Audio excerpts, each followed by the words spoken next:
Invest in changing your world. You can harness your will and transform a nation. You are an impact thinker. The winner circle is created for you because you were designed by the creator to win. Rise up and be the dream and then dream bigger. This is the beginning of something revolutionary. There is greatness waiting for you. You are empowered to win. Hi, I'm Apostle T.B. Walker, and I want to welcome you once again to Empowered to Win. Today we're going to be talking about a topic that I know everyone has experienced. It's called It's Everywhere. Now, as we struggle with this outright culture of hatred and racism and ideas of supremacy that are exposed in our country every single day, it can be very, very tempting to think that what we're going through is a national issue, that our problem is only happening in America. But that certainly would not be true. Wherever there are diverse ethnicities and wherever those diverse ethnicities actually intersect, and especially wherever there's Western culture that is actually spread, supremacy is going to exhibit itself in various degrees and complexities. Now, sometimes, it's ethnic. Sometimes it's sexual in orientation, gender, class, caste, or even look. So when you begin to look at that, as we look all around our world, in just about every single continent, there are still many groups of people that are being treated as inferior or subhuman. They're systematically diminished to the point of possessing lives that have very little economic or societal worth.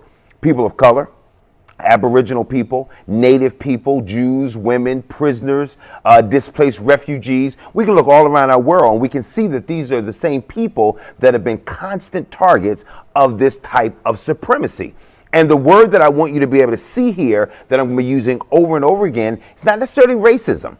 It's going to be supremacy. Now, it's a global problem. Now, though in America, the word racism usually denotes this conflict between black or white. That's really how we view it. But that's really a very, very narrow definition of what's really going on. It's not just the idea of an ethnic distinction, but the problem is the idea of supremacy.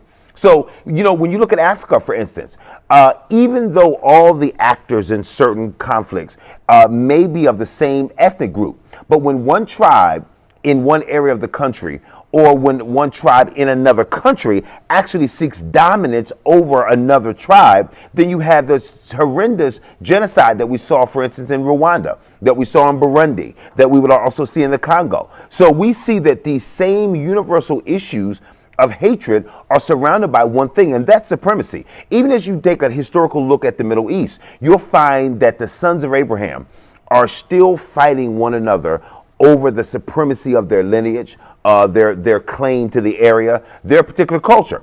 So there's time for a brand new standard. And God's people have to recognize that they have authority, that they've been given authority to bring kingdom standards and ethics and morality into the stream of our history. Christ's kingdom was actually designed to break the vicious and otherwise irreversible cycles of violence and injustice and self-interest, as they create and shape the policies of our country. They actually shape public policy. So those who believe in the God of Abraham, Isaac, Jacob, and Jesus, they're the most qualified to actually lead this particular change, because our loyalties are not to any kind of political order, but they're actually qualified by our loyalty to a much higher order, and that is the kingdom principles. So the believer's ultimate allegiance is not found in any regime. It's not found in any connection to culture. It's not found in any founding documents. We love the Constitution, but our allegiance is not found in the Constitution. It's actually found in the Word of God. And that's what guides our path. That's what guides us to the end for which we were actually created. So we are specifically designed to have dual citizenship. The Bible says that we are in the world, but we're not of the world. So Christian citizens have a duty to actually challenge civil authorities. We have a duty to demand the advancement of justice and human good. Now, let me tell you what the scripture says. In Galatians chapter 6, verse number 10, and this is important, it says, "Do good to everyone, and especially to those who are of the household of faith." Now, this good that we're actually talking about here, this good to everyone, and that's a key word here, it includes approving or actually criticizing policies that affect the poor, the powerless, the hungry. We teach church members to do good in all types of areas. We do outside evangelism. We work in hospitals. We do good in areas of social enrichment. But in the end of the day, since our lives are so impacted by government, are we also not supposed to include government in that doing good? Governments determine a lot of things. They determine whether we're at war or whether we're at peace. It affects the nation's job supply. It affects wealth transfer. It looks at wealth diversity in our country. It deals with wealth distribution and property rights. So when you look at that, our government's important to us because it determines our freedom of speech, our freedom to write, our freedom to worship in this country. Government determines policies that determine the quality and the value of education in this country. So, as well as content of that very same education. So our good works that God is actually talking about here, as we use them in other spheres of our life, they give glory to God. Well, guess what? As we also look at government and look at our relationship to the governing bodies in this world, our moral ethics also give glory to God as it pertains to this particular sphere. Now, so what's the point? How are Christians connected? What's God's mandate for us as it pertains to government, as it pertains to our social order, as it pertains to activism? Well, I'll tell you this. Here's what it says. When you begin to look at Romans chapter 13, verses 1 through 5, and it's important to me that you recognize that these are not words or just opinions that are coming from T.B. Walker. I want to give you the word from God so that you'll understand what this is really about. Let me tell you what Romans chapter 13, this is verses 1 through 5. I'm not going to read all the verses, but I'm going to tell you exactly what it says. The first thing that it tells us in those particular chapters is that the government exists for our good. That's what it says. So we know that the government is actually supposed to allow us to have a calm and peaceable life. That's part of what the government does. And the Bible says that those authorities that are there in this Romans, they don't exist unless God had actually established them. So they're established by God. The other thing that we understand in this particular verses, it says everyone must submit himself to the governing authorities, for there is no authority except that which God has established. Here is the news flash. Here is the revelation. God has established these powers. Great. That's what the scripture says. But understand this. God is still above these powers. God is still sovereign over these powers. So when you look at this, rather than merely obeying whatever comes out, and I want you to remember history. I want you to remember the church's stance on the Holocaust and how the church sat back and just watched Germany destroy a race of people and a nation within a nation without uttering a word. We're not supposed to just sit back and obey every power without question. The scripture does not tell us, it says, well, listen, one of the things that Paul talked about when he talked about the Berean church, he said, hey, I want you to know about these people. We went and we preached to these people, but then they went back and searched the scripture to be sure that everything that we said was from God. Well, if that's what's going to happen with the Holy Scripture, then it's the same thing with laws. We are not supposed to just simply assume that every law that comes forth, because God says, listen, I want you to submit to those. Peter said, we must obey God and not man over man. So the reality is that there may be some laws that are in complete conflict with the very principles of the kingdom. So everything has to be tested against biblical commands. Everything that's concerning good and evil, all of that has to be checked so that we are not just simply assuming that because the government has spoken it, that it must be something that comes directly from God. Government officials cannot actually serve well until they know what God expects from them. And guess what? We have that specific message. We are the ones who know what God expects from civil authorities. Now, when you look at 1 Peter chapter 2, verses 14, it explains to us wonderfully that the government is here to punish those who do evil and praise those who do good. Now, if you look at what's going on in our society right now, that doesn't seem like government is doing that. But, I want you to understand this. Unless the powers that actually be, the powers that are in place right now and the system that's in place right now, unless they receive counsel from Christian believers, unless they are receiving the word of God from and being bombarded from the Christian community, how can mayors, how can senators, how can presidents, how can ambassadors, how can they possibly understand God's view of good and evil or right and wrong without us? Listen, without you knowing it, without even understanding this, we as believers are called to actually school governments. And you know what? I want you to look at history. Throughout the history, God has called his people, his particular people, to counsel secular leaders. Now, I want you to understand this. When you look at Daniel, Daniel spoke truth to power when he spoke to Nebuchadnezzar. He counseled King Nebuchadnezzar, who was the most powerful ruler on the earth at that time. And I want to tell you what he said. This is Daniel chapter 4, verse 27. And I'm going to read this out of the ESV, the English Standard Version. Here's what it says. Therefore, O king, let my counsel be acceptable to you. Break off your sins by practicing righteousness, and your iniquities by showing mercy to the oppressed, that there may perhaps be a lengthening of your prosperity. Daniel spoke this and he said, I'm calling you out. The only way you're going to prosper as a person, as a ruler over a nation, and he wasn't just speaking to Nebuchadnezzar personally, but he was also talking about the prosperity of the nation. He said, you have got to face the fact that there is sin, that there is iniquity, not that you have to agree with, but you've got to agree with and then turn if you want the prosperity that you've been experiencing to be lengthened. That's what he said. And that's the message to the United States today. If we want the prosperity that we've experienced as a nation for almost 300 years, the only way that's going to happen is if this country has Christian leaders that will rise up and speak truth to power and call this country to a place of repentance. Now, I want you to look at this again. Moses confronted an Egyptian ruler named Pharaoh, and he demanded freedom for the Israelites. He demanded it. He didn't plead for it. He demanded it. God actually sent Moses with a mandate to the government, to the head of the government, and demanded this: let my people go. This was not some secular ruler. This was from God's house, from his people who had this demand in their lips. So when you begin to look at the New Testament, maybe this is just Old Testament. No, I want you to understand this is also New Testament teaching. I want you to look at John the Baptist.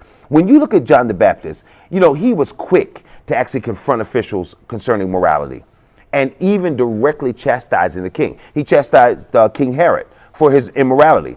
It was actually this confrontation that made him a threat to the idea that government has no master.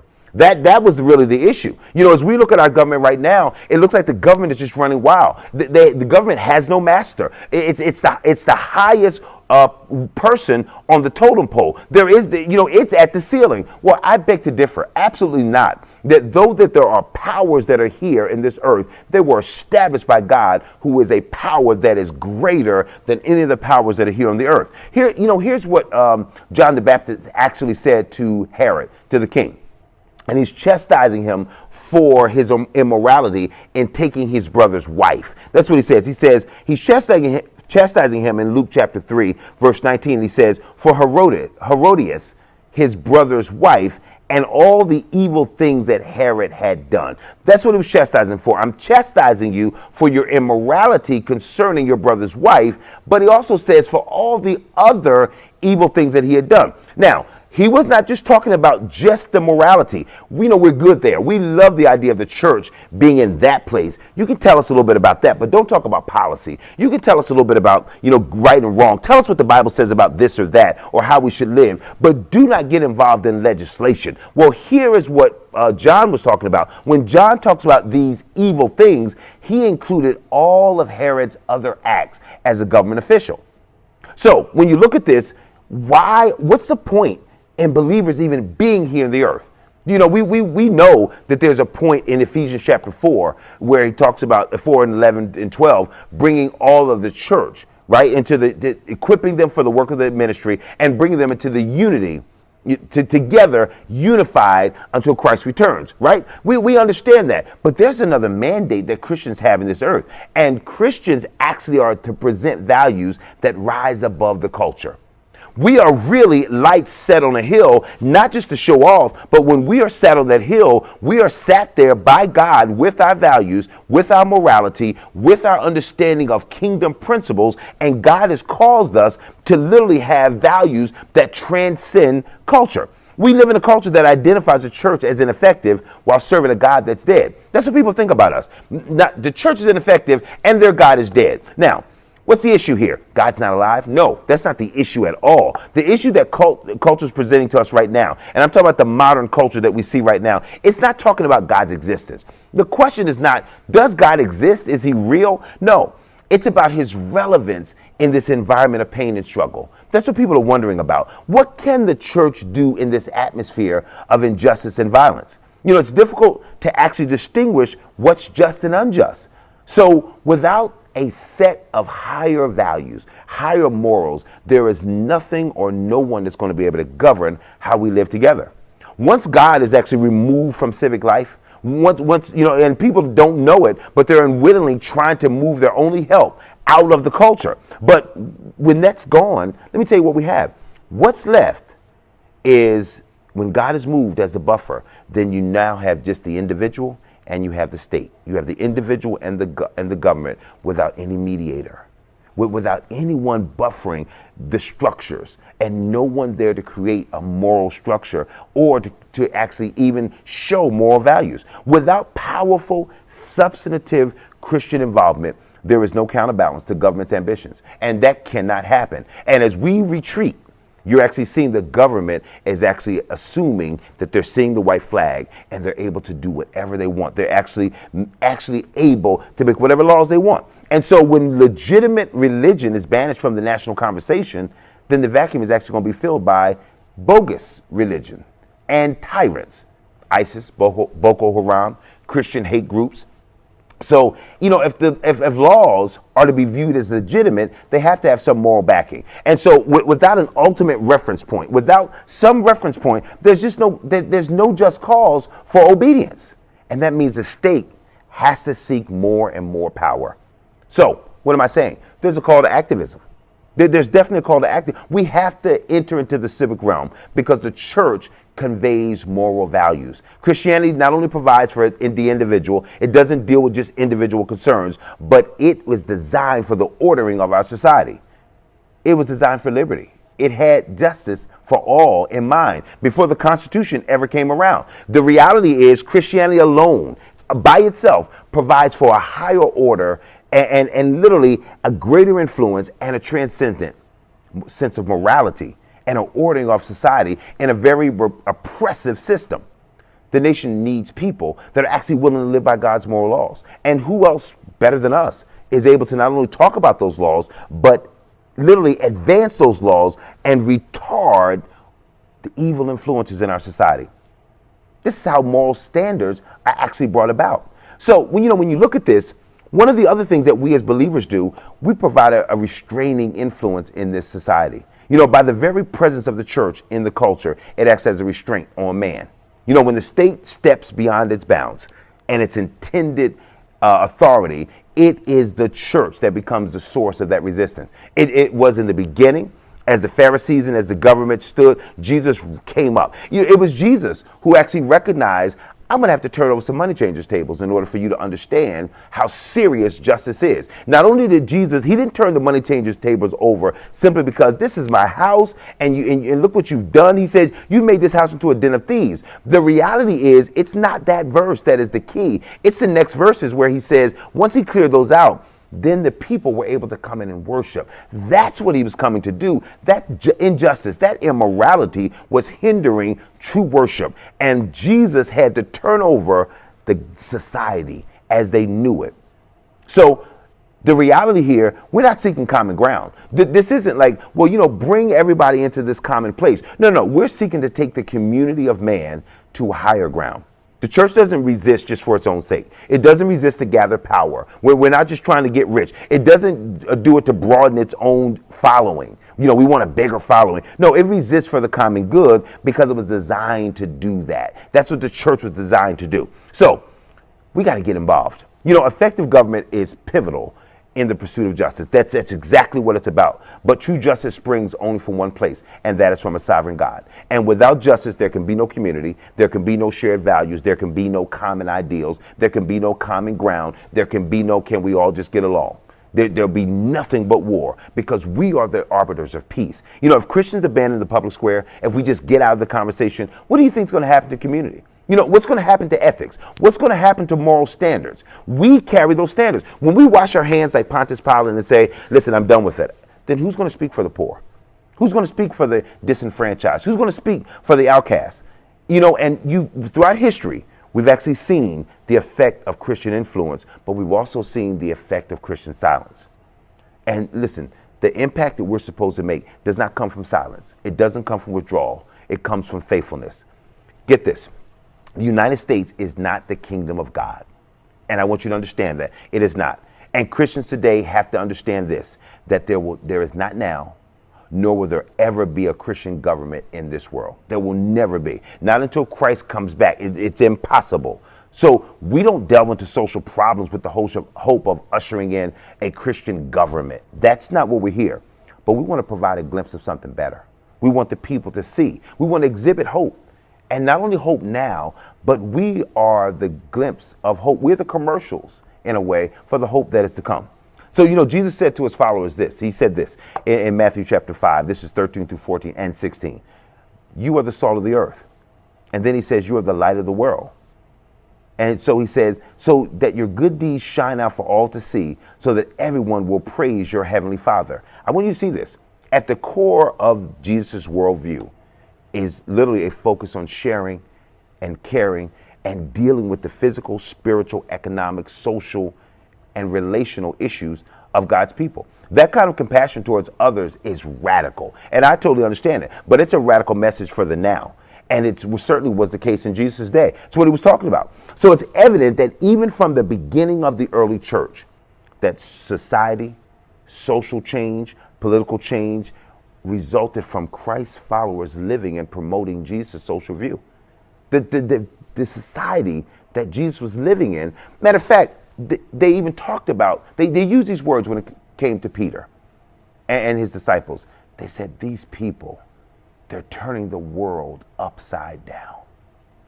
To them, it looked upside down. But in truth, they were taking an upside down world and righting it. Well, you have a mandate like that today, to turn your world upside down.